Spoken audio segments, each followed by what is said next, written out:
चलिए हम सब उपस्थित हुए हैं, हम बड़े आनंद के साथ, हर्ष के साथ प्रभु यीशु मसीह के नाम से आप सभी का बहुत बहुत स्वागत है। मैं रामाशीष मसीह खरी शिक्षा की दुनिया में आपका फिर से स्वागत है। तो आज हम सब परमेश्वर के वचन के लिए उपस्थित हुए हैं। प्रभु का अनुग्रह से आपके बीच में मैं आया हूं। आप जानते हैं कि मसीह की देह में कितनी गड़बड़ियां चल रही है, जिसके चलते खरी शिक्षा के लिए हमारा डायरेक्टर पास्टर डेनियल राज, जिन्होंने खरी शिक्षा यानी प्रभु यीशु मसीह की शिक्षा हम तक पहुंचाए, क्योंकि बहुत ऐसे कम पास्टर हैं, लीडर हैं, अगुआ है जो खरी शिक्षा देता हो। क्योंकि 90% यानी 90% मसीह की देह में भेड़िया घुस चुका है, जो मसीह की खाल पहनकर आपके बीच में आता है। आप और हम उसे नहीं पहचानते हैं, लेकिन वचन हमें बताती है कि हम उसे पहचान सकते हैं। तो हम आपके बीच में एक संदेश लेकर आया हूं। उस संदेश को हम सभी भाई बहन बड़े ध्यान से समझना है। तो लेट अस शुरू करते हैं। नाउ हर एक का न्याय होगा और जरूर होगा। मैं फिर से आपके बीच में रिपीट करता हूं। आज का जो विषय है, हर एक का न्याय होगा और जरूर होगा। जितने भी लीडर हैं, पास्टर हैं, अगुआ हैं, मसीह हैं, अविश्वासी हैं, विश्वासी हैं, आपको प्रभु यीशु मसीह के सामने आपका न्याय होगा। चाहे आप हिंदू हैं, चाहे मुस्लिम है, सिख है, ईसाई, किसी भी धर्म जाति के हैं, लेकिन आपका न्याय होगा। इस बात को गांठ बांधी जितने इस वक्त हैं और जितने इस वीडियो को आप सुनेंगे यूट्यूब पे, आप सभी को मैं बता देना चाहता हूं कि एक एक का न्याय होगा और जरूर होगा। ये गारंटी है कि आपका न्याय होगा। भूल चूक मत रहिए कि हम मसीह हैं तो हमारा न्याय नहीं होगा, हम पास्टर हैं, हम लीडर हैं, हम अगुआ हैं, हमारा न्याय नहीं होगा। हम तो परमेश्वर हैं। सोच सकते होंगे कि हम तो परमेश्वर के काम कर रहे हैं, हमें कैसे कौन न्याय करेगा। लेकिन आपको बता देना चाहता हूं कि सभी का पास्टर, सभी का अगुआ, सभी का लीडर एक है, वो है प्रभु यीशु मसीह, जिसके सामने आपका न्याय होगा। जिसके सामने कोई पास्टर, कोई अगुआ नहीं चलेगा। हर एक का लेखा है आपको। इसलिए अगर आप अगुआ हैं, सेवक हैं, तो आपको तो और ध्यान से समझना होगा कि आपके हाथ में परमेश्वर ने बहुत बड़ी जिम्मेदारी दी है, और इस जिम्मेदारी को आपको मरते दम तक निभाना है। कुछ भी हो जाए, लेकिन हमें हर वो कलीसिया को उसका साथ देना है और उसको निरंतर प्रभु यीशु मसीह का वचन जो है उनके सामने रखेंगे, ताकि जब न्याय हो तो वो वचन उसको दोषी ठहराए। है ना? यहाँ तक सब ठीक है? तो आज के वचन शुरू होने से पहले कैसा लग रहा है? बहुत अच्छा है ना? अभी तो टेलर है, पिक्चर अभी बाकी है। ये तो टेलर हुआ ना, पिक्चर अब हम लोग देखेंगे। उससे पहले हम आइए, हाथों को उठाएं। सभी लोग जितने भी हैं इस वक्त हाथों को उठाएं और एक बार अपने मुख से कहें, पिता परमेश्वर की जय, पिता परमेश्वर की जय, प्रभु यीशु मसीह की जय, प्रभु यीशु मसीह की जय, पवित्र आत्मा की जय, पवित्र आत्मा की जय, आमेन। जोरदार ताली बजाइए खुदा की जय। हालेलुया।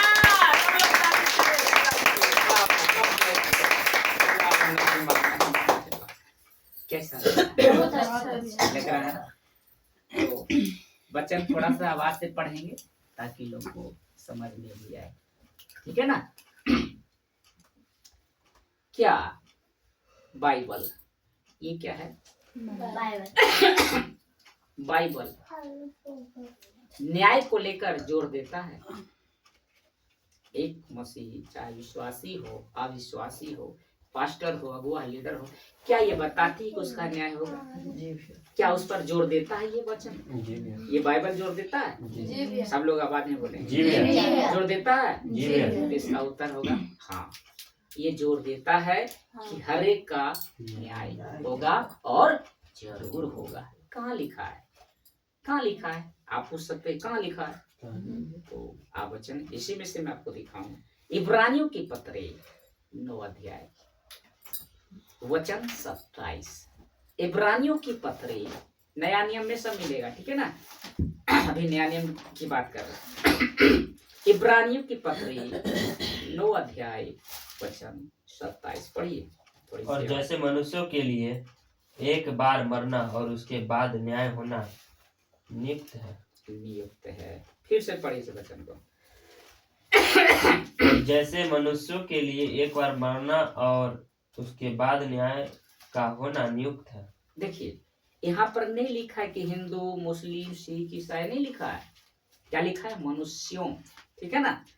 एक मनुष्य की बात नहीं हो रही, मनुष्यों मतलब बहुत मनुष्य, जितने भी जाति धर्म के लोग हैं, जितने भी इंसान है, मनुष्य है, उन सभी को कहता है कि जैसे मनुष्यों के लिए एक बार मरना, सभी को पता होगा इस पृथ्वी पर कि जो जन्म लिया है वो मरेगा।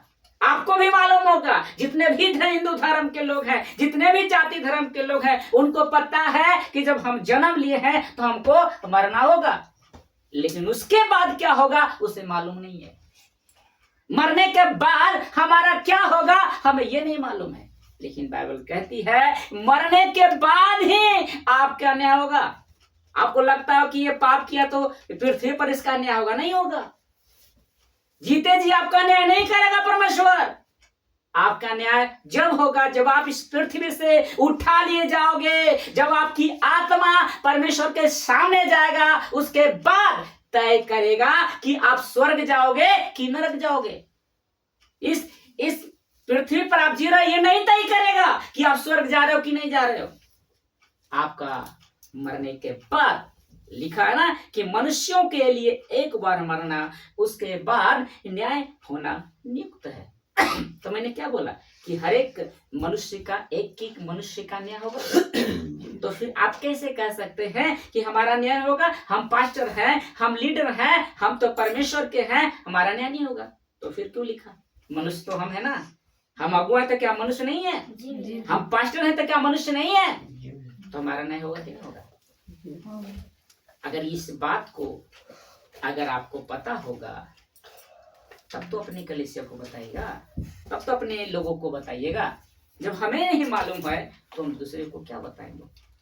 समझ में आ रहा है? तो ये हर एक पास्टर को ये ध्यान होना चाहिए, हर एक अगुआ को, हर एक जो लीडर है उसको भी इस बात को ध्यान रखना होगा कि हमें मरना होगा, उसके बाद हमारा न्याय होगा।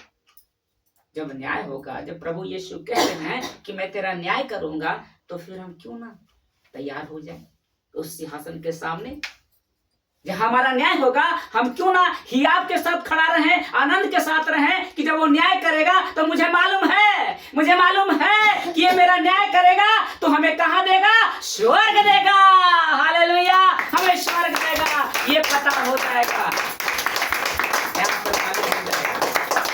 आप वहां डर नहीं लगेगा, आप उस सिंहासन के सामने भयभीत नहीं लगेगा, क्योंकि आपको पता है हमने कोई गलत काम नहीं किया, मैंने कोई अनुचित काम नहीं किया, मैं तो वही किया जो उसने लिखा था, इसके अनुसार कहा था, मैं तो जीवन इसी के अनुसार ढाला हूं ना, तो मेरा न्याय तो निश्चित है। हम तो पता है कि हमें स्वर्ग जाएंगे, हमें कोई डर नहीं है। लेकिन जो इसके अनुसार नहीं चला हो, जो उसके सामने खड़ा करेगा, उसका क्या हाल हो? सोच के देखें।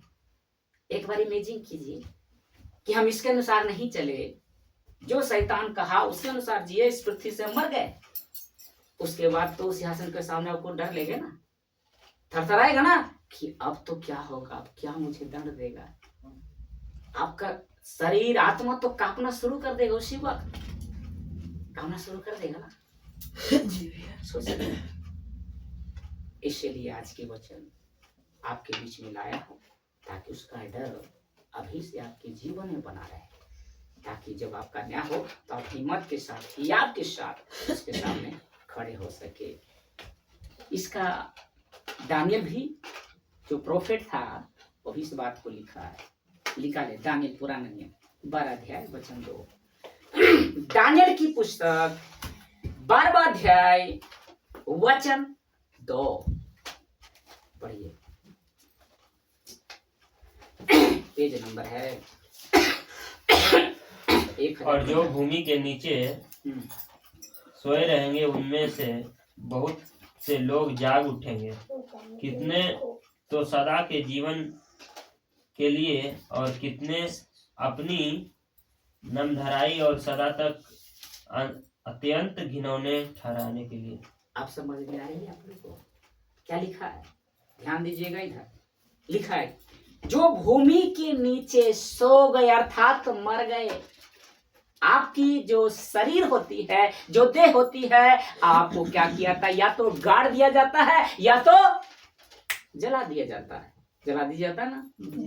लेकिन लिखा है कि जब आप सो जाएंगे, आप मर जाएंगे, उसके बाद लिखा है कि उनमें से बहुत लोग जाग उठेंगे, यानी सभी लोग उन मुर्दों में से क्या उठेंगे? जाग। आप जीवित हो गए। कैसा लग रहा है सुनकर? बहुत अच्छा। हम मरेंगे फिर जीवित हो जाएंगे। परमेश्वर बोलेगा, जैसे लाजर को बोला, लाजर बाहर आ, बोला ना प्रभु यीशु। जी भैया। लाजर आया कि नहीं? कितने दिन मरा हुआ था उसका? 4 दिन मरल हुआ। उसका शरीर क्या हाल होगा? बदबू आता होगा ना। फिर भी यीशु कहता है आओ, और ठीक थलाम सही सलामत वो बाहर आ जाता है। इसका मतलब कि यीशु मसीह में वो पावर है, वो शक्ति है कि वो कहेगा जाग जा, तो टोटली के टोटली जो मरे हुए हमारे दादा परदादा जब इस पृथ्वी बनी है, जितने लोग सो गए हैं सब लोग जाग उठेंगे। और लिखा है कि कितने तो सदा के जीवन के लिए। इसका मतलब कितने तो अनंत स्वर्ग के लिए, और जो घिनौना पाप किया है, जो गलत काम किया है, वो सदा नरक के लिए। ये तय हो चुका है, ये आपको पता हो चुकी है। हमें तो एक अत्यंत स्वर्ग के लिए मिलेगा या तो अनंत नरक के लिए मिलेगा। चाहे आप किसी भी धर्म का, किसी भी जाति का क्यों ना हो। आपको लगता है हम तो हिंदू हैं, हमारा न्याय नहीं होगा। हमने कोई पाप नहीं किया, लेकिन वचन कहता है कि सबने पाप किया। सबने पाप किया, चाहे आप कोई भी धर्म जाति के क्यों नहीं है, आप भी पापी हैं। पापी थे कि नहीं थे? अब छोटा सा बच्चा कहेगा हम पापी नहीं है, क्या कह सकता है? बोल सकता है कि पापी है। वो पापी है। तो सोच के देखिए, आपको मरने के बाद आपको जागना है, और आपको उस वक्त प्रभु यीशु तय करेगा कि आपको स्वर्ग जाना है या नरक जाना है। ये कौन तय करेगा? स्वर्ग के सिंहासन पर बैठा हमारा परमेश्वर, जिसका नाम है प्रभु यीशु मसीह। हालेलुया। उसका नाम है प्रभु यीशु मसीह। वो आपका न्याय करेगा, न्याय करेगा। कैसा लग रहा है? सोचिए। बहुत अच्छा। कैसा लग रहा है? अगर ऐसी शिक्षा अगर हो, कोई पाप करेगा, उसके डर को पसीना छूट जाएगा। पाप करने से पहले 10 बार सोचेगा। वचन में लिखा है, जब हमारी भी नजरें जाती है संसार में लोगों पे, देखिए आजकल लड़का कैसे कैसे कपड़े पहनते, लड़के करते होगा, उस वक्त हमें एक ही बात आता है, तेरा न्याय होगा। तेरा क्या होगा? न्याय होगा। जो देख रहा ना, न्याय होगा। उसी वक्त मुझे आंखों को झुकाना पड़ता है, क्योंकि इसका लेखा हमें देना होगा। क्या तू देख रहा है? क्या तू देखा है? क्या मन में सोच रहा है? टोटली के टोटली वो प्रभु यीशु जानता है। इसलिए वो कहता है न्याय तेरा होगा। आगे हम रखेंगे और आपको सीखने को मिलेगा। शैतान, जिसका नाम इब्लिस कहते हैं, सभी सुने होंगे। शैतान ने 2 काम किया इस पूरी दुनिया में, 2 काम वो किया है पूरे संसार में, पूरी दुनिया में। एक है डिसाइड पीपुल, एक है ब्लाइंड पीपुल। इसका हिंदी होता है लोगों को धोखा में रखना। शैतान ने सबसे बड़ा काम किया है कि लोगों को धोखा में रखा है कि तू सिगरेट पी, बीड़ी पी, कोई दिक्कत नहीं है, कोई भी तो पाप कर, कोई मतलब नहीं है, ये धोखा दिया है। और दूसरा है बुद्धि को अंधा कर दिया है। बुद्धि को क्या किया? अंधा। आपकी जो बुद्धि है ना, वो ऐसा अंधा कर दिया कि आपको पता ही नहीं चलता कि हम जो कर रहे हैं सही है कि गलत है। सिगरेट पे कुछ भी लिखा रहता है ये हानिकारक है, लिखा है कि नहीं लिखा है? लिखा। फिर वो पीता है, तो बुद्धि भ्रष्ट कर दिया ना मेरे भाई। मैं सच कह रहा हूँ कि नहीं कर रहा? उसकी बुद्धि को भंग कर यार, लिखा है तो क्या होगा, तू पीना, कुछ नहीं होगा। इसका मतलब कि आपकी बुद्धि को वो ब्लाइंड कर दिया है, आपकी बुद्धि को ही अंधा कर दिया है। तो आपको पता चलेगा, जब आपकी बुद्धि नहीं रहेगा तो काम करेगा, कुछ भी सच्चाई पता चलेगी। तो ये काम किया है पूरे वर्ल्ड में, पूरे संसार में 2 तरह का वो काम किया है। आप भी सोचिए दुनिया कैसे पागल हो रहा है, दुनिया कैसे इस नशा में पीड़ित है। क्यों? कि उसकी बुद्धि को ही नष्ट कर दिया है, बुद्धि को ही अंधा कर दिया है। कैसा लग रहा है? सोच के देखिए। प्रकाशित वाक्य 12 अध्याय निकालिए। प्रकाशित वाक्य पुस्तक उसका 12वां अध्याय वचन 9 पढ़िए।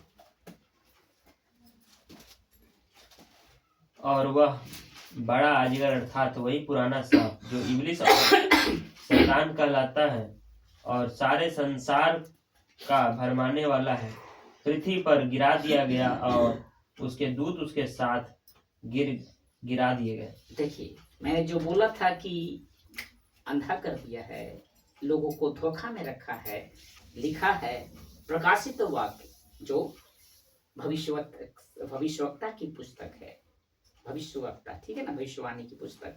लिखा है कि तब वह बड़ा अजगर, शैतान को कहा जा रहा है बड़ा अजगर, बड़ा अजगर अर्थात वही पुराना सांप। कौन पुराना सांप? जिसने आदम की वाटिका में आदम और हव्वा को क्या किया? बुद्धि को, उसको धोखा दे दिया। कहा कि तेरे परमेश्वर ने झूठ बोल दिया है, तेरा पिता झूठ बोला है इस फल के बारे में। तुझे क्या कहा कि तू छुएगा मर जाएगा, लेकिन ऐसा नहीं है, तुम छू सकते हो, नहीं मरोगे। ऐसा क्या हुआ?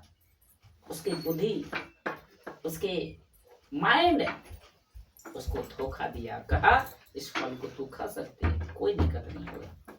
सोच के देखिए, इसलिए वो कहता वही पुराना सांप जो इब्लिस अर्थात शैतान कहलाता है, अजगर, बड़ा अजगर, समझ रहे हैं ना? वो कोई और नहीं है, शैतान है। समझ में आ रही है ना? वही शैतान है। लिखा है और सारे संसार को भरमाने वाला है। यानी पूरा संसार को किसने भरमाया? शैतान ने। आज पूरी दुनिया को चलाने वाला कौन है? वही है, वही शैतान है। सोच के देखिए कि सबको भरमाने वाला वही है। इसीलिए तो आपके बच्चे, आपके बेटे, आपका पति विश्वास नहीं करता है क्योंकि उसको भरमा देता है। सत्य बताइएगा फिर भी उसको सही नहीं लगेगा। कहिएगा कि तो प्रभु यीशु के पास आ जाए, मूर्ति पूजा छोड़ दे, बोलेगा हम हिंदू, हम मूर्ति कैसे छोड़ सकते। इसका मतलब वो धोखा दे दिया, वो भरमा दिया आपको, और भरने क्योंकि पूरी दुनिया को भरमाने वाला वही है। लिखा है पृथ्वी पर गिरा दिया गया है, यानी वो दूसरे पृथ्वी पर अभी भी मौजूद है। वो दूसरे आकाश से दुनिया को चला रहा है, जिसको वो चाहता है वो काम करवा देता है। किसी को मर्डर करवाना उसका काम है, किसी के साथ बलात्कार करना किसका काम है? उसी का काम है। कब आपको मरवा दे, किसके क्या कर देगा ये कोई नहीं जानता, सब उसका काम है। टोटली के टोटली ऊपर बैठा, दूसरे आकाश में बैठा जो शैतान है ना, वही दुनिया को भरमारा और उसी के चबे में सब आ चुका है। और जो कहता है वही करता है, वही करता है। जब अदन की वाटिका में था उसने यही काम किया। अदन की वाटिका में पूरी गड़बड़ी पृथ्वी पर लाने का कारण वही बना कि उसने कहा कि मैं तेरे बेटे को बिगाड़ दूंगा, जिसे तू बनाया उसको मैं खत्म कर दूंगा। आज भी वो शैतान आपके जीवन पर लगा हुआ है, आज भी वो बिगाड़ने पर लगा हुआ है। समझ में आ रही है ना? तो लिखा है, अब इसी का पढ़ेंगे इब्रानी दूसरा कुरिन्थियों 11:3 में तो लिखा है कि जैसे सर्प ने हव्वा को बहकाया। दूसरा कुरिन्थियों 11:3, दूसरा कुरिन्थियों 11:3। देखिए परंतु मैं डरता हूँ कि जैसे सांप ने अपनी चतुराई से हवा को बहकाया, वैसे ही तुम्हारे मन उस सिधाई और पवित्रता से जो मसीह के साथ होना चाहिए कहीं भ्रष्ट न की जाए। देखिए, परंतु मैं डरता हूँ, पौलुस कह रहा है कलीसिया से, परंतु मैं डरता हूँ कि जैसे सांप ने अपनी चतुराई से, अपनी बुद्धि से, अपने दिमाग से क्या किया, हवा को बहका दिया। उसने कहा फल को तू देख रही, पहले दिखाया, शैतान दिखाया। मैंने प्रचार आप लोग को रखा था संगति में, उसने दिखाया, फल को दिखाया, ये देख कितना अच्छा फल है। प्रभु यीशु मसीह को भी दिखाया था, पत्थर को बोल दे, पत्थर देख रहा है ना, इसको तू बोल, दिखाया और वो बहक गया। हब्बा क्या कही, बहक गई। और लिखा है वैसे ही तुम्हारे मन उस सिधाई और पवित्रता से जो मसीह के साथ होनी चाहिए कहीं भ्रष्ट न किया जाए। आज भी वो शैतान मसीह को क्या कर रहा है, व्यभिचार में गिरा रहा है। आज भी उसके पवित्रता को भ्रष्ट कर रहा है। इसलिए वो कहता है कि मैं डर रहा हूं तुम सबसे, कहीं कि उसकी पवित्रता, कहीं उसकी चाल से तुम फंस न जाओ, कहीं तुम्हारे मसीह के जो देह है कहीं वो बिगाड़ ना दे। ये आपको समझना होगा। हर एक मसीह भाई बहनों को ये समझना होगा कि हमारा शरीर परमेश्वर का मंदिर है और शैतान चाह रहा है कि इसे मैं गंदा कर दूं, इस मंदिर को मैं नष्ट कर दूं। समझ में आ रही है? इसलिए वो कह रहा है डरता हूँ। कैसा लग रहा है, सोच के देखिए कैसा लग रहा है, बताते जाएंगे। और देखिए लिखा है दूसरा कुरिन्थियों 4:4 पढ़िए, देखिए कैसे उसने अंधा किया है लोगों को। दूसरा कुरिन्थियों 4:4। और उन अविश्वासियों के लिए जिनकी बुद्धि को संसार के ईश्वर ने अंधी कर दी है, ताकि मसीह जो परमेश्वर का प्रतिरूप है उसके तेजोमय सुसमाचार का प्रकाश उन पर न चमके। देखिए लिखा है उन अविश्वासियों के लिए जो प्रभु यीशु मसीह को नहीं मानता, जिसको अविश्वासी लोग कहा जाता है, ठीक ना। तो लिखा है यहाँ पर दूसरा कुरिन्थियों 4:4 लिखा है कि और उन अविश्वासियों के लिए जिनकी बुद्धि, जिनका जो माइंड है ना, जो ब्रेन है ना, उसकी बुद्धि कोई संसार के ईश्वर ने अर्थात पुराना सांप, वही बड़ा जिगर, वही शैतान क्या किया है, अंधी कर दी है। लिखा है कि ना अंधी? उसकी बुद्धि को क्या किया है, ब्लाइंड कर दिया है, अंधी कर दिया है। इसलिए आप जाओगे ना, कहोगे प्रभु यीशु ही प्रभु है, उसको उद्धार करता स्वीकार, बोले हम नहीं, इसको यीशु को नहीं मांगे, वो क्रिश्चियन है। क्यों? क्योंकि उसकी बुद्धि को किसने अंधा कर दिया है, शैतान। क्यों? अगर वो उसके पास आ जाएगा तो ज्योति उसको क्या करेगा, अंधकार से दूर कर देगा ना, वो सत्य को बता देगा ना, और वो क्या होगा, आजाद हो जाएगा, आजाद हो जाएगा ना। इसलिए वो अंधा कर दिया है।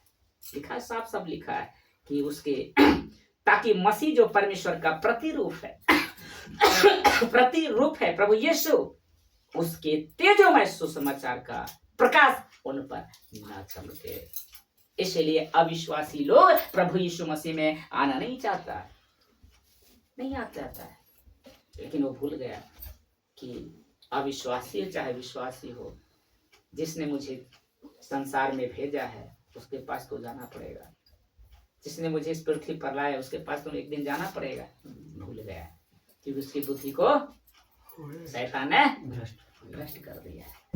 यह अविश्वासी की बात हो रही है, संसार की बातें हो रही है। जो संसार में लोग हैं जो प्रभु यीशु मसीह को नहीं मानता। अरे आपके रिश्तेदार नहीं मानता है तो सोच के देखिए ना, आपकी पत्नी नहीं मानेगा तो आपके बच्चे नहीं मानेगा, सोच के देखिए कैसे मूर्ख, कैसे शैतान उसकी बुद्धि को बढ़ा दिया। माँ भी कह रही है बेटा मान जा, बोला नहीं मानूंगा। सोचिए माँ से भी बढ़कर उसकी बुद्धि को क्या कर, माँ पर विश्वास नहीं है लेकिन संसार और शैतान पर विश्वास है, संसार के लोगों पर विश्वास है। सोच के देखिए कैसे माइंड कर दिया, कैसे उसकी बुद्धि को भ्रष्ट कर दिया कि उसको पता नहीं चला कि मेरी माँ मेरे बाप सही बात बोले, गलत नहीं बोल सकता है। तो उसको लगता है कि ये ही गलत है, मैं ही सही हूँ, मेरा पड़ोसी सही है, मेरा संसार के लोग हैं वही सही है, ये गलत है। तो ऐसी मानसिकता कौन पैदा करता है? वही ऊपर बैठा यानी दूसरे काश में बैठा शैतान, जो उसको भरमा कर रखा, उसकी बुद्धि को अंधी कर दी है। इसलिए वो नहीं जानता, नहीं आता। समझ में आ रही है? कितनों समझाएंगे लेकिन नहीं है, क्योंकि उसकी बुद्धि को भ्रष्ट करती है ना, भ्रष्ट करती है। आप सोच के देखिए, अगर ये वचन, अगर बाइबल हम नहीं पढ़ते, आप नहीं पढ़ते, तो आज भी हम उसकी बुद्धि में रहते, जो कहता करते कि नहीं करते। इसलिए आज वो ऊपरे ऊपरे बैठा दूसरे आकाश में से ज्यादा क्या कर रहा है? पास्टर का इस्तेमाल कर रहा है। बड़े बड़े प्रोफेट, जो बड़ा बड़ा मसीह है ना, जो लाखों लोग जाता है उसके अंदर, उसको भी माइंड भ्रष्ट कर दिया। उसको लग रहा है हम तो सही कर रहे हैं, हम जो कह रहे हैं सही कर रहे हैं, लेकिन ये वचन पढ़ भी नहीं किया, उसको हमारी बुद्धि को भ्रष्ट कर दिए है। यूहन्ना 16:8। तब प्रभु यीशु ने क्या किया? पवित्र आत्मा भेजा। यीशु मसीह ने कहा कि मैं जाऊंगा, एक सहायक आएगा। यूहन्ना 16:8, यूहन्ना रचित सुसमाचार। और वो आकर संसार को पाप और धार्मिकता और न्याय के विषय में निरुत्तर करेगा। लिखा ना, लिखा है कि पाप के विषय में, इसलिए वे मुझ पर 8 खाना और वह आकर संसार को पाप और धार्मिकता और न्याय के विषय में निरुत्तर करेगा। वही पवित्र आत्मा जिसको प्रभु यीशु मसीह क्रूस पर मरने के बाद हमारे बीच में भेजा। तीनों तीन है लेकिन एकता में एक है, पिता पुत्र पवित्र आत्मा, ठीक है ना? तीनों एक ही है और तीनों के तीनों परमेश्वर है। यीशु मसीह भी परमेश्वर है, पर पिता परमेश्वर है, पवित्र आत्मा भी परमेश्वर है। इसलिए जब परमेश्वर आया था यहोवा बनकर, ठीक ना, तो उसने अपने पुत्र को भेजा। जब पुत्र चला गया तो किसको भेजा? पवित्र आत्मा को। आज कौन काम कर रहा है आपके जीवन में? पवित्र आत्मा। आपके अंदर कौन है? पिता परमेश्वर का पवित्र आत्मा, वो भी परमेश्वर है। वो कह रहा है कि वो पाप क्या है, पुण्य क्या है, संसार में क्या है, उसको क्या करेगा? वो निरुत्तर करेगा, आपको बताएगा कि पाप क्या है, गलत क्या है। बताया कि नहीं बताया? आज पवित्र आत्मा ही ना बता रहा है मेरे द्वारा आपके बीच में। कौन बता रहा है? वही बता रहा है। सोच के देखिए कैसा अभी तक महसूस कर रहे हैं। पवित्र आत्मा ने पतरस से क्या प्रचार करवाया था पता है? क्या कहा था पवित्र आत्मा पतरस को कि यही तुझे प्रचार करना है, यही तुझे कलीसिया को बताना है। क्या कहा था? पढ़िए प्रेरितों के काम 10 अध्याय, प्रेरितों के काम 10 अध्याय वचन 42। प्रेरितों के काम 10 अध्याय वचन 42 पढ़िए, पेज नंबर 100। हाँ। उसने हमें आज्ञा दी कि लोगों में प्रचार करो और गवाही दो कि यह वही है जो जिसे परमेश्वर ने जीवितों और मरे हुए का न्याय ठहराया। क्या कहा पतरस से पवित्र आत्मा ने कि तुझे क्या कहना है? लिखा है और उसने हमें आज्ञा दी। कौन? पवित्र आत्मा हमें आज्ञा दिया। लिखा है और लिखा है इसमें कि लोगों में प्रचार करो। लोगों में क्या करो? प्रचार करो और गवाही दो। क्या करो? गवाही दो कि यह वही है जिस परमेश्वर ने जीवते और मरों का न्याय ठहराया है। जो मर चुका था, जब वो जीवित हो गया है, वही क्या करेगा? सबको न्याय करेगा। हालेलुया! सभी का वो न्याय करेगा, वही करेगा। इसलिए यही प्रचार आपको और हमें करना है और यही गवाही देना है। समझ में आ रही है? पतरस को यही कहा था और आगे हम रखेंगे। पवित्र आत्मा ने पौलुस से क्या प्रचार करवाया था, इसी पे पढ़ेंगे 17 अध्याय प्रेरितों के काम 17 अध्याय वचन 31 क्या कहा था पौलुस क्योंकि को? उसने एक दिन ठहराया है जिसमें वह उस मनुष्य के द्वारा धर्म से जगत का न्याय करेगा, जिसे उसने ठहराया है, और उससे मरे हुए में से जिलाकर यह बात सब पर प्रमाणित कर दी है। क्योंकि उसने एक दिन ठहराया जिसमें वह उससे मनुष्य के द्वारा धर्म से जगत का न्याय करेगा। धर्म से जगत का न्याय करेगा। और क्या लिखा है? जिसे उसने ठहराया। किसने? पवित्र आत्मा यानी परमेश्वर ने ठहराया और उसे मरों में से जिलाकर यह बात सब पर प्रमाणित कर दी। कह दिया कि यही प्रभु है जिसने मरों को, परमेश्वर ने मरों को जिलाया है। ठीक है ना? यही वो प्रमाणित कर दिया है। यानी सर्टिफिकेट, यानी प्रमाणित मतलब हो गया है कि यही प्रभु है, यही न्याय करेगा पूरे जगत का, पूरे संसार का, सब का वो यही न्याय करेगा। जिसका नाम कौन है? प्रभु यीशु मसीह। प्रभु यीशु मसीह है, सबका वो निरुत्तर करेगा, सबका वो। और यही प्रचार आज मैं कर रहा। तो आज पवित्र आत्मा हर पास्टर को, हर अगुआ को, हर एक प्रोफेट को जो कहता है ये प्रचार करना चाहिए था। तो क्या प्रचार हो रहा है आपको मालूम नहीं? धन्यवाद करो, कुछ भी करो, क्या प्रचार हो रहा है? क्या प्रचार हो रहा है? अन्य भाषा करो, क्या प्रचार हो रहा है? सोच के देखिए, प्रचार क्या होनी चाहिए था? प्रभु ने क्या कहा और हम क्या कर रहे हैं? कि किसकी ओर चलाए हुए? सब उस दुष्ट की ओर से चलाए हुए, सब उसको बुद्धि को अंधी कर दिए। बाइबल पढ़ना नहीं चाहता, बाइबल को देखना ही नहीं चाहता, बोलता बाइबल को छोड़ दो, जो हम कह रहे हैं ना करो। कौन कह रहा है? चाहता है शैतान की बाइबल पढ़ लेगा तो जानकारी उसको मिल जाएगा, सत्य को पूरी रीति से जान जाएगा, इसलिए वो बाइबल पढ़ने नहीं की। आपको भी नहीं कहता ना, खुद पढ़ता है, कहता है कि नहीं कहता है? तो यही आपको बताता है। अभी तक बताइए कैसा लग रहा है? आज हमने पवित्र आत्मा के इस प्रचार को क्या कि प्रचार में मिलावट कर दी, जैसा कि मैंने बताया। आज अलग ही प्रचार तरीके से करते हैं, चमत्कार चमत्कार, जहां देखो चमत्कार चमत्कार प्रचार करता है। किसी ने ये नहीं बताया कि तेरा नहीं होगा, तू चमत्कार तो ठीक कर रहा है लेकिन तेरा भी नहीं होगा। चमत्कार ही काफी नहीं है। प्रभु यीशु मसीह आने का एक मकसद था, पौलुस को चुनने का एक मकसद था, मूसा को चुनने का मकसद था। उस समय में ऐसे चमत्कार हो रहा था। जब तक उसकी मर्जी नहीं होगी आप चमत्कार कर दोगे? जब उसकी इच्छा नहीं होगी कोई भी चमत्कार कर सकते हैं हमारा? नहीं। उसकी मर्जी है तब चमत्कार होगा। तो क्यों हम चमत्कार के पीछे भाग रहे हैं? आज चमत्कार ही क्यों दिखा रहे हैं? शैतान तो यही कहता है कि तू चमत्कार के पीछे भाग, मैं जानता हूं एक दिन तू जाएगा। उसकी बुद्धि को क्या कर दिया है? भ्रष्ट कर दी है। इसलिए आज क्या कहता है कि आज हमने यानी पास्टरों ने, अगुओं ने, लीडरों ने क्या किया है? वचन के प्रचार में क्या किया है? मिलावट कर दी है। मिलावट कर दी है। क्या किया है? अनुग्रह को बढ़ावा दे दिया है, ऊपर कर दिया, हाइप कर दिया है। अनुग्रह, अनुग्रह ठीक है, प्रभु यीशु मसीह अनुग्रह देता है, लेकिन उसकी सत्य को क्यों नहीं बताया और बाकी सच्चाई को क्यों नहीं बताया? सिर्फ अनुग्रह, प्रभु में आओगे तो ये हो जाए होगा, लेकिन सत्य क्यों नहीं बताया? सत्य क्यों नहीं बताया? इस चीज को पता होना चाहिए ना। और दूसरा लिखा है अन्य भाषा को बढ़ावा दे दिया है, जिसकी चर्चा बाइबल में है ही नहीं है, उसको ज्यादा हाइपर कर दिया है, आगे उसी को तय कर दिया है। मिलावट किया कि नहीं? मिलावट आज के प्रचारकों ने मिलावट कर दिया है। तीसरा है आशीष। आशीष का ऐसा दे दिया है कि तुझे ये मिल जाएगा, वो मिल जाएगा, ये प्रचार कर रहा है।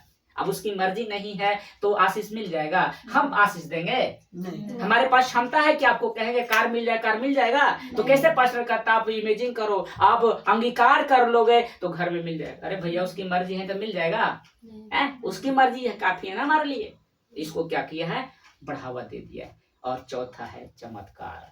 मैंने बताया था चमत्कार को भी हाइप कर दिया है। जिसको पौलुस किसको कह रहा है, पतरस को आत्मा ने क्या कहा था वो किया। लेकिन आज की जो 21वीं सदी चल रही है, 21 सदी के जो अगुओं को क्या हो गया है, पास्टरों को क्या हो गया, लीडर को क्या हो गया है, ये चारे चीज को क्या किया? बढ़ावा दे दिया। जो बढ़ावा देना चाहिए तो दिया नहीं।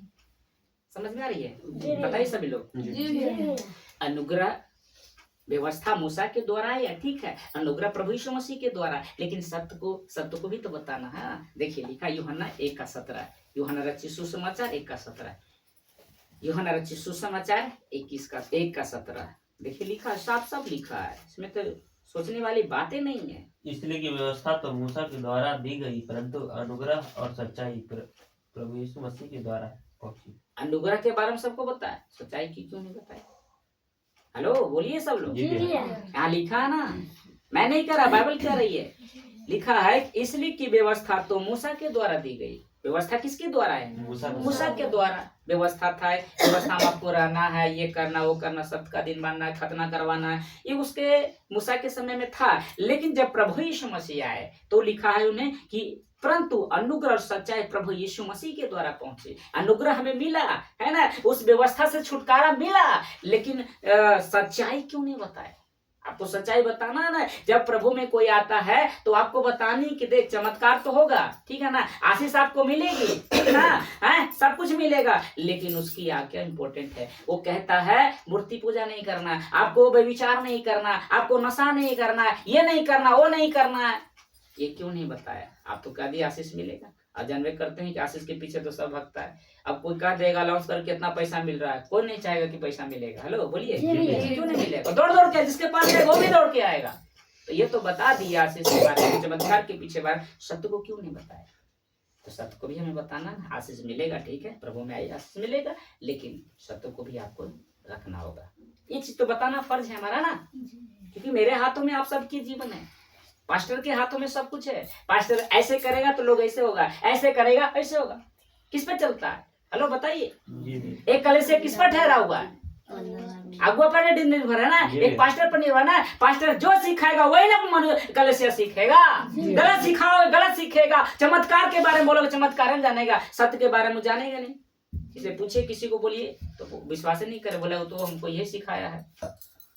हमको तो बोला अन्य भाषा करो, अन्य भाषा से परमेश्वर से बातें होती है, ये नहीं बोलेंगे, क्योंकि मुझे सत्य को तो बताया ही नहीं। तो ये सारे चीज जो है मिलावट कर दी है अगुओं ने। प्रकाशित वाक्य निकालिए 22 अध्याय 18-19। प्रकाशित वाक्य 22 अध्याय 18-19। मैं हर एक को जो इस पुस्तक की भविष्यवाणी के बातें सुनता है गवाही देता हूँ कि यदि कोई मनुष्य इन बातों में कुछ बढ़ाए तो परमेश्वर उन विपत्तियों को जो इस पुस्तक में लिखी है उस पर बढ़ाएगा, और यदि कोई इस भविष्यवाणी की पुस्तक की बातों में से कुछ निकाल डाले तो परमेश्वर उस जीवन के पेड़ और पवित्र नगर में से जिसकी चर्चा इस पुस्तक में है उसका भाग निकाल देगा। बड़े ध्यान से समझिएगा, ये प्रकाशित वाक्य यूहन्ना के द्वारा लिखा गया और ये सत्य है। इसमें जो कुछ लिखा है वो बिल्कुल होगा और हो भी रहा है। लिखा है मैं हर एक को यानी हर मसीह को, हर विश्वासियों को क्या लिखा है, जो इस पुस्तक की भविष्यवाणी की बातें सुनता है, जैसे आप सुन रहे है ना सुनते हो, गवाही देता हूं कि यदि कोई मनुष्य, बड़े ध्यान से समझिएगा, यदि कोई मनुष्य इन बातों में से कुछ बढ़ाए। आपने क्या किया? इन बहुत सारे बातें क्या किया? आपको बढ़ा दिए, जैसे चमत्कार को बढ़ा दिए, आशीष को बढ़ा दिए, अन्य भाषा को बढ़ा दिए, सब कुछ बढ़ा दिए। तो क्या कहता है, ध्यान दीजिएगा, तो लिखा है कुछ बढ़ाए परमेश्वर उन विपत्तियों को, लिखा है कि उन विपत्तियों को जो इस पुस्तक में लिखी है, इस पुस्तक में क्या कर रहा है, लिखी है, उस पर बढ़ाएगी। यानी जो उस पास्टर ने, जो अगुआ ने, जो लीडर ने क्या किया, उसको बढ़ा दिया, तो उस सारे विपत्ति उस पर बढ़ाएगा परमेश्वर, उस व्यक्ति, उस मनुष्य पर बढ़ाएगा। जिससे आपने चमत्कार को हैक कर दिया तो वो सारी विपत्तियां आपके ऊपर बढ़ा देगा। छोटी सी पाप था तो थोड़ा बढ़ाता, लेकिन आपने तो बहुत बढ़ा दिया, तो वो विपत्ति भी क्या करेगा, परमेश्वर बढ़ा देगा। लिखा है कि नहीं लिखा? सब लोग बोले, सब गवाए कि नहीं गवाए? कि मैं गलत बोल रहा हूँ? नहीं। अब देखिए 19 में लिखा क्या है, यदि कोई इस भविष्यवाणी की पुस्तक की बातों को, यानी जो ये लिखा हुआ है इस पुस्तक की बातों को लिखा है में से कुछ निकाल डाले, यानी कुछ जो चीज है जैसे पाप के बारे में है वो आपको नहीं सिखाया, निकाल दिए, वो जरूरी नहीं है ना, जो मैं सिखा रहा हूँ ये जरूरी नहीं है ना, तो निकाल दिए, उस चीज को हम नहीं बताए, निकाल दिए। तो लिखा है तो परमेश्वर उस जीवन के वृक्ष और पवित्र नगर में से जिसका वर्णन इसी पुस्तक में है उसका भाग निकाल देगा। यानी जीवन की पुस्तक, उसका से नाम जो है उसको निकाल देगा। उस जीवन की पुस्तक से क्या करेगा, आपका नाम निकाल के नरक की पुस्तक में वो लिख दे लेगा। वो प्रभु यीशु मसीह अपने खुद उस पुस्तक से निकाल के इस पुस्तक में आपको क्या करेगा, ऐड कर देगा। कैसा लग रहा है बताते जाइए।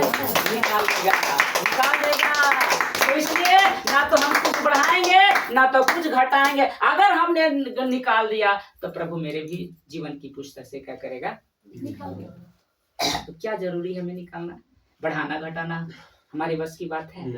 जब परमेश्वर नहीं कह रहा है तो हम कौन होते हैं? हम एक साधारण मनुष्य, हम कैसे आपको कहेंगे कि इसमें से घटा दो, इसमें से कुछ बढ़ा दो? हम कह सकते हैं? क्योंकि इस तो पुस्तक लिखा है, परमेश्वर ने लिखा है ना कि जो कुछ लिखा है, इसकी बात तो आप नहीं मानते, आपके वो नहीं मानते, आपके पास्टर नहीं मानते कि इसमें लिखा सब कुछ ही मानेंगे, हमारे लिए थोड़ा है। तो किसके लिए ये वचन है? किसके लिए?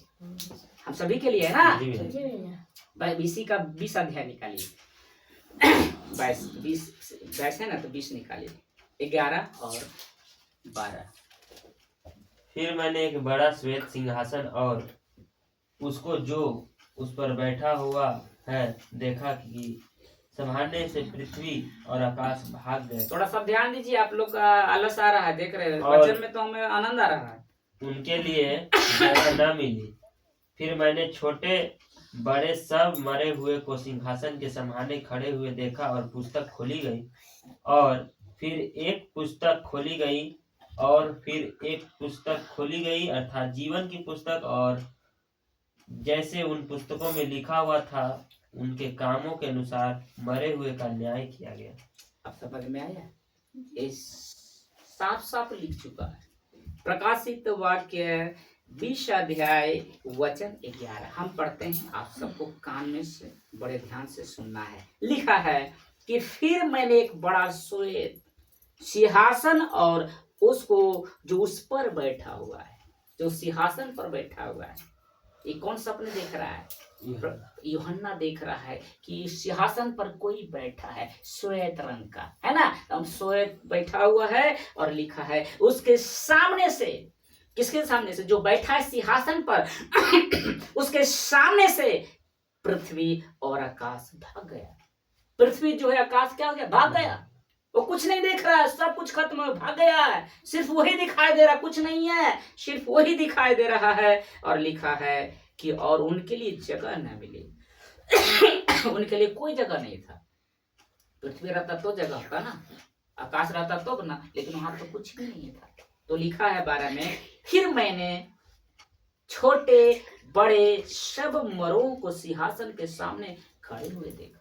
यूहन्ना क्या देखता है कि जो जितने भी छोटे से बड़े मरे थे उस सिंहासन के सामने खड़ा है, उस श्वेत सिंहासन के सामने जहां पर हमारा परमेश्वर बैठा है, उसके सामने क्या देख रहा है? छोटे से बच्चे से लेकर बड़े तक जो मरा है वो क्या कर रहा? खड़े हैं, उस सामने खड़े हुए हैं। और लिखा है कि और पुस्तकें खोली गई। पुस्तकें क्या लिखा है यहाँ? एक पुस्तक नहीं है, पुस्तकें यानी बहुत सारे पुस्तक है। एक वचन बहुवचन, पुस्तकें, पुस्तक का बहुवचन पुस्तकें होता है कि नहीं, हम लोग पढ़े कि नहीं पढ़े हैं? एक वचन, द्विवचन, बहुवचन। तो यहाँ पुस्तकें यानी बहुत सारा पुस्तक है।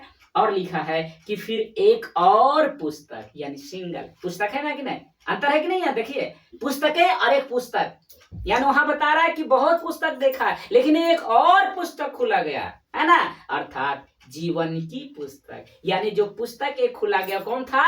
जीवन की पुस्तक। और लिखा है कि जैसा उन पुस्तकों में लिखा हुआ था, यानी जो और पुस्तकें था उन लिखा हुआ है कि वैसे ही उनके कामों के अनुसार मरों का न्याय किया गया। यानी उस पुस्तक के हिसाब से, यानी जब से आप पृथ्वी पर जन्म लेते हैं, जब आप मरते हैं, उस समय का जो भी आपने कर्म किया था, क्या किया था, आपको तो भूल चुके होंगे ना कि हम बचपन में क्या किए, जवानी में क्या किए, है ना, सब कुछ भूल चुके होंगे। लेकिन सारा बायोडाटा, सारा वीडियो वो परमेश्वर की पुस्तक जो है, बाकी पुस्तकें है ना, उस पुस्तक में आपका नाम लिखा रहा है। जैसे ही आप माँ के पेट से निकलते हो ना मेरे भाई मेरे बहन, उसी समय से आपका नाम उस पुस्तक में लिखा जाता है। और जो कर रहे हो वह सारा चीज रिकॉर्ड होता है। समझ में आ रही है? देखता है ना, CCTV कैमरा लिखा रहता है ना, है ना, कि निगरानी में, मतलब कहीं भी जाते दुकान में पहले CCTV कैमरा रहता है।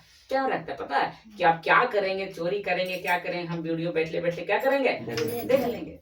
तो आप तो इस वीडियो को देखते हैं, CCTV कैमरा लगा है तो आप सतर्क हो जाते हैं। रोड पर जा रहे हैं, गाड़ी बाइक चला रहे हैं, देख रहे हैं, चुपचाप उधर जाते हैं, है ना, उतर जाते हैं, सिंगल जाते हैं ना।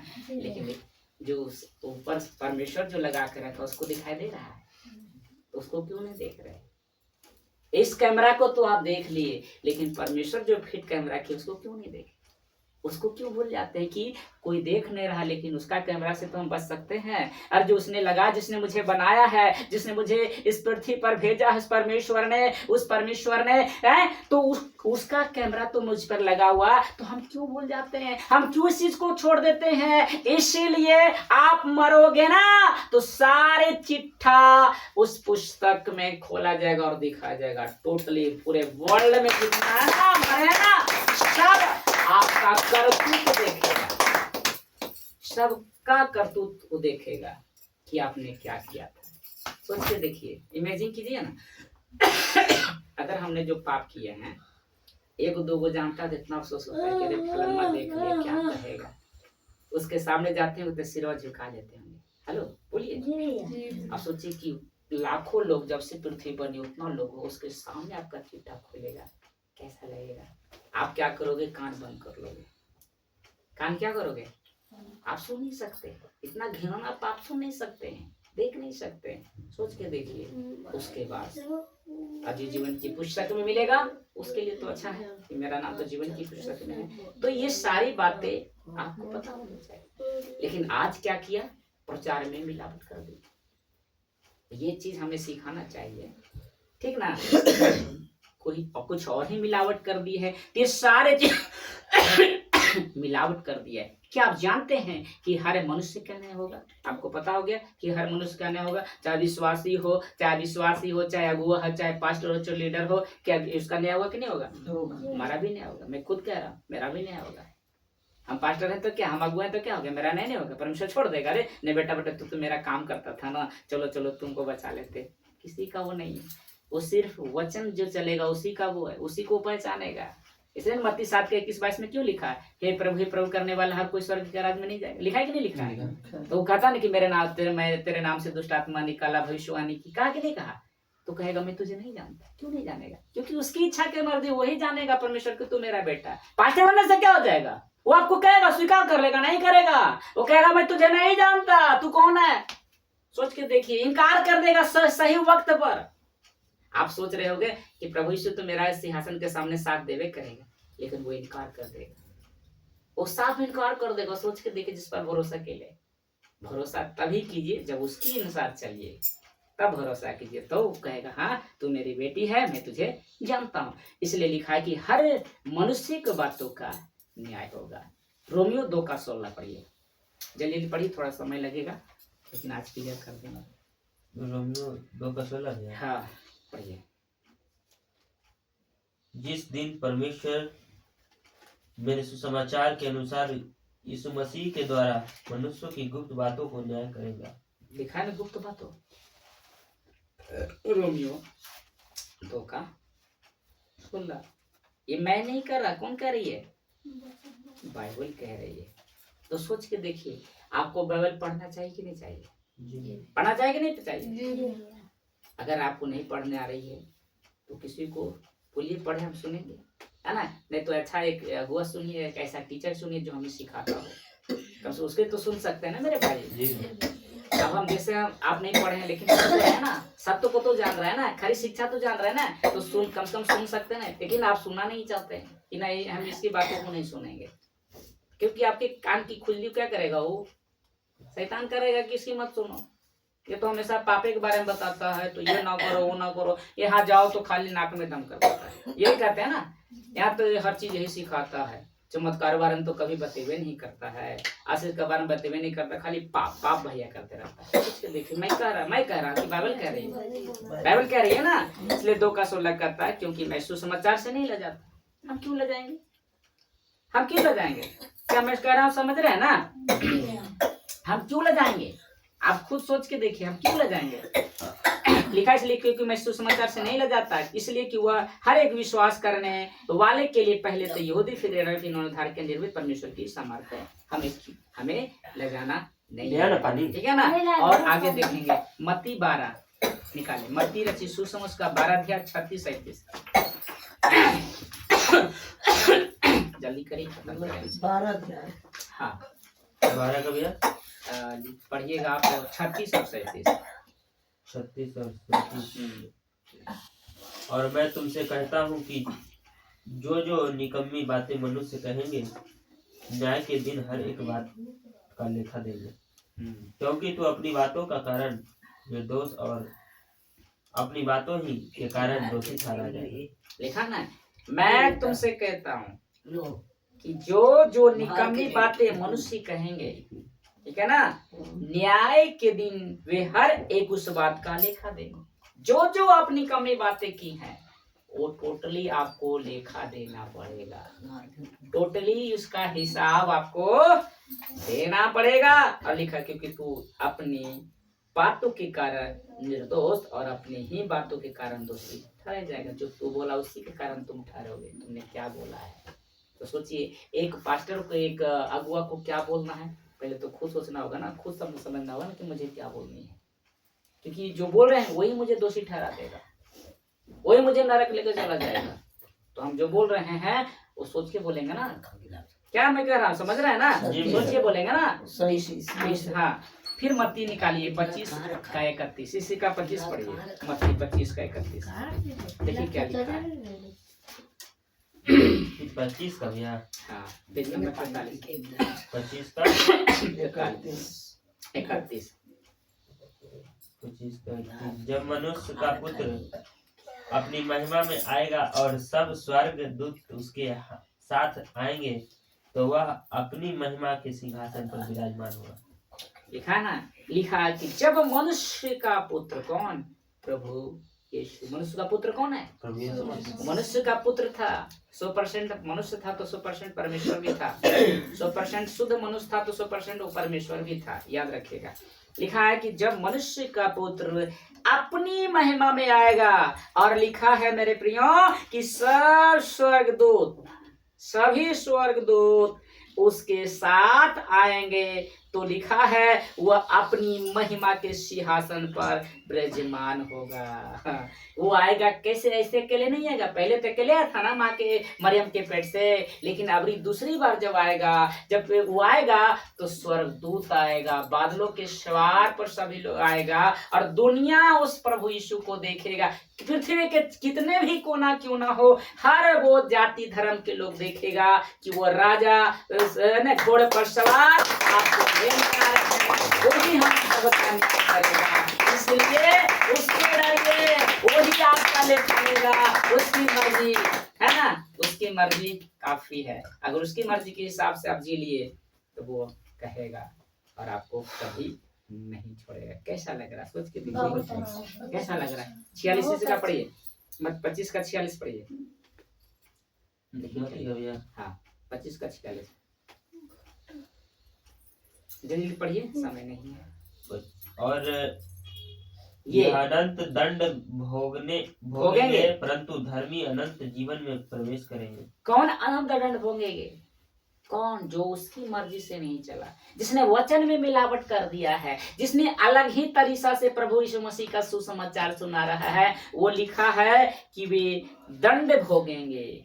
कब? जब न्याय होगा वो दंड भोगेंगे। और लिखा कि धर्मी अनंत जीवन यानी स्वर्ग में प्रवेश करेंगे। वही स्वर्ग में प्रवेश करेगा जो धर्मी है, जो सही है, जो सही सिखाता हो, सही बताता हो, उसके साथ साथ आप भी जाओगे।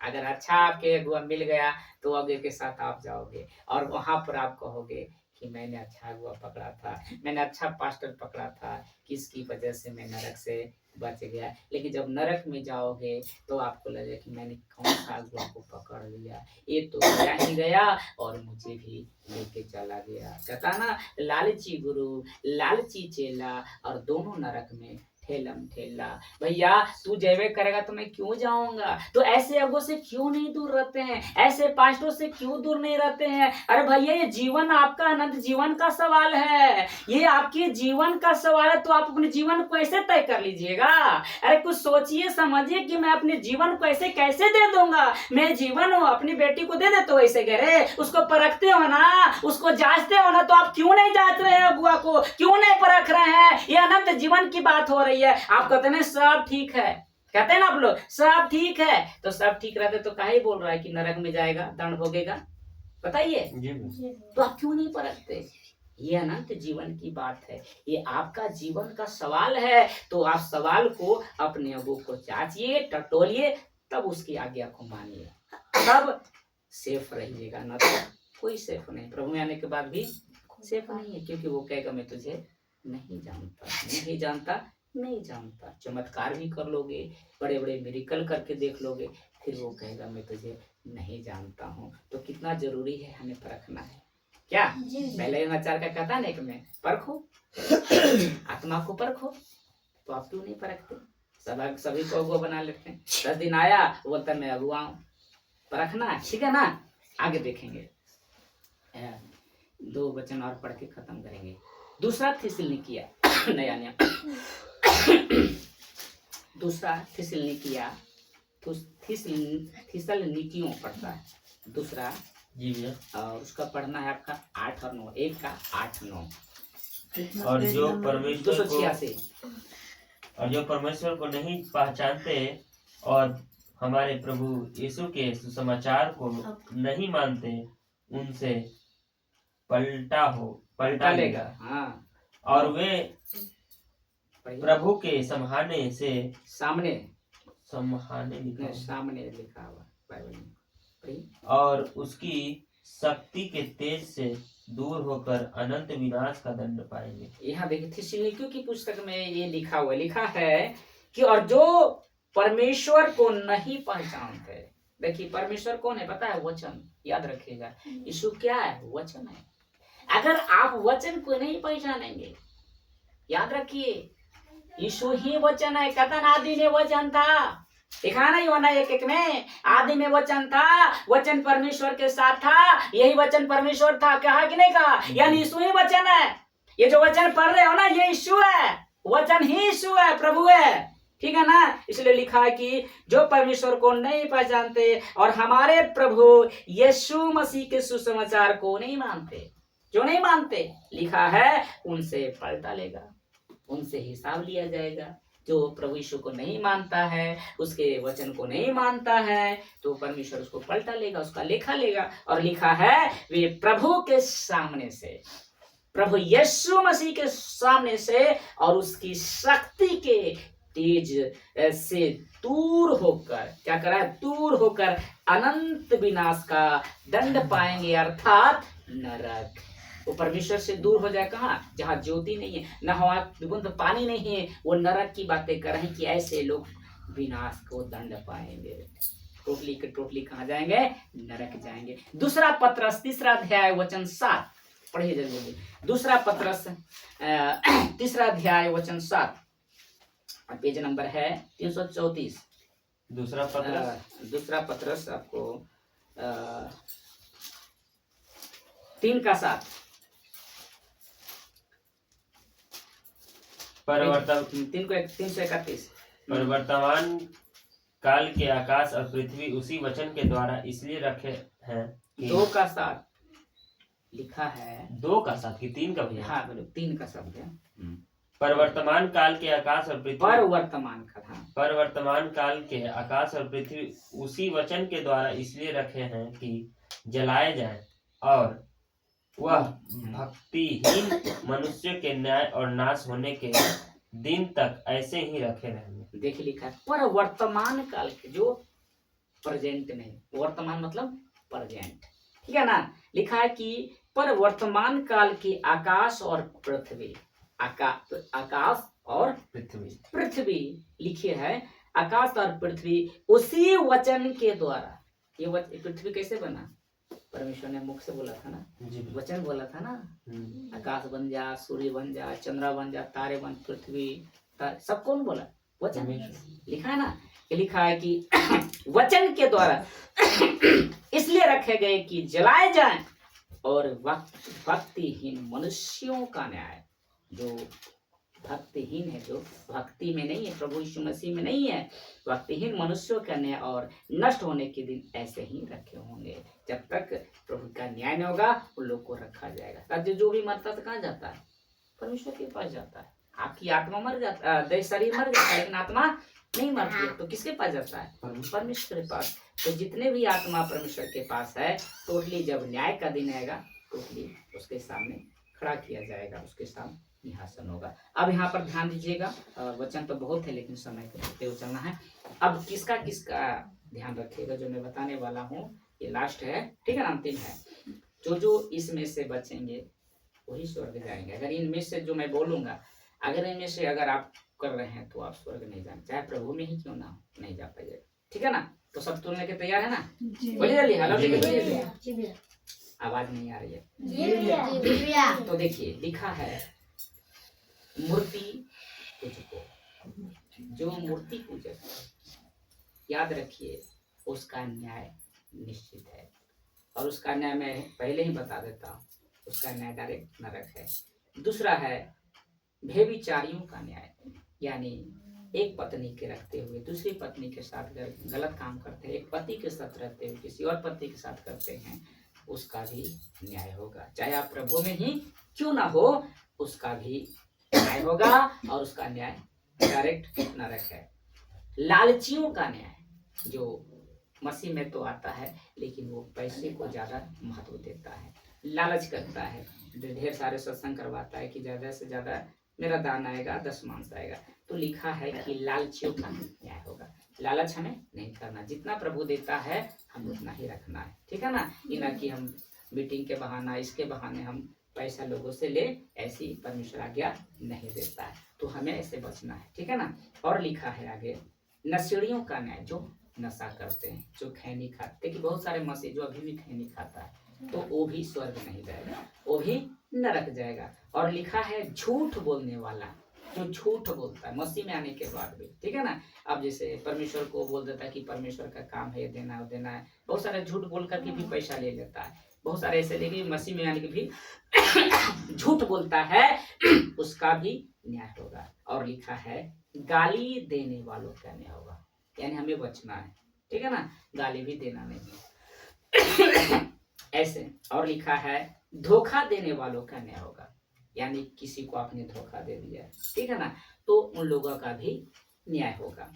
उसके बाद है तलाक देने वालों का न्याय, यानी कोई पत्नी को तलाक दे रहा है कि मुझे इसको नहीं रखना है, हम दूसरी पत्नी को लाएंगे, हम तीसरी पत्नी को लाएंगे। बहुत ज्यादा ऐसे लोग करता है, संसार में तो ज्यादा होता है, मसीह में बहुत कम होता है लेकिन संसार में ज्यादा होता है ना। तो उसका भी न्याय होगा। कत्ल करने वाला, जो किसी को मर्डर करता है, किसी को खून करता है, उसका भी न्याय होगा। और देखिए भी बहुत इंपॉर्टेंट है, ब्याज वालों का न्याय होगा, जो पैसा सूद पर लगाता है, ठीक है ना। जितने भी लोग अगर मसीह में हैं, अगर करते थे, प्लीज आप छोड़ दीजिए, ब्याज नहीं दीजिए। अगर जरूरत पड़े तो आप ऐसे ही हेल्प कर दीजिए, ठीक है ना, लेकिन सूद उससे नहीं लीजिए, ठीक है ना। शुद्ध वालों का न्याय होगा, लेकिन उसके बाद भ्रष्टाचार वालों का न्याय होगा, लड़ाने वाला, ठीक है ना, भ्रष्टाचार। और सबसे बड़ा न्याय, आप सुनकर दंग रह जाएंगे, सबसे बड़ा न्याय तो सेवकों का होगा। समझ रहे हैं, इसका तो न्याय होगा, लेकिन इससे भी भयंकर न्याय, इससे भी महत्वपूर्ण है सेवक, जो अगुआ है, जो लीडर है, जो पास्टर है, उसका सबसे बड़ा न्याय होगा। तो सोचिए, हम तो अगुआ हैं, सोचते होंगे तो मेरा तो न्याय नहीं होगा, हम तो निकाल देंगे, लेकिन सबसे बड़ा न्याय आपका होगा। कलीसिया को तो कम होगा, ठीक है ना, थोड़ा कम मिलेगा, लेकिन सबसे ज्यादा वहाँ का पास्टर को, वहाँ का अगुआ का, वहाँ का लीडर होगा। पता है क्या बोलेगा परमेश्वर? सुनेंगे प्रभु यीशु मसीह क्या बोलेगा? सुनिएगा सब लोग, बोलिए ना। देखिए क्या कहता है, क्या सिखाया प्रभु यीशु मसीह। बोलेगा उस पास्टर से कि मैंने तुझे भेजा था, ठीक है, तू मेरा नाम ले रहा, तूने क्या सिखाया बताओ। पूछेगा तू क्या सीखा है? ये सिखाया था कि दान दशमांश करो, मीटिंग में आओ, अन्य भाषा करो, क्या सिखाया तुमने? लिखा है ना उसका न्याय, पैसों का न्याय, और लिखा है जिम्मेदारियों का न्याय। तेरी जिम्मेदारी थी, मैंने तुझे इतना लोगों को तेरे हाथों में सौंपा था, तुझे क्यों दिया था? तो ताकि इन लोगों को नरक में लेके जाए, तो इसको दंड का भागी बने, सारा दंड उस पर आएगा, लिखा है, ठीक है ना। न्याय होगा, ये टोटली का टोटली न्याय होगा। वचन इसमें है बहुत सारे, लेकिन समय भी बहुत हो गया है, ठीक है ना। तो हर इंसान को याद रखना होगा कि हमारा न्याय होगा, चाहे वो मसीह हो, चाहे विश्वासी हो, चाहे अविश्वासी हो, ठीक है ना। तो आज का वचन कैसा लगा सर?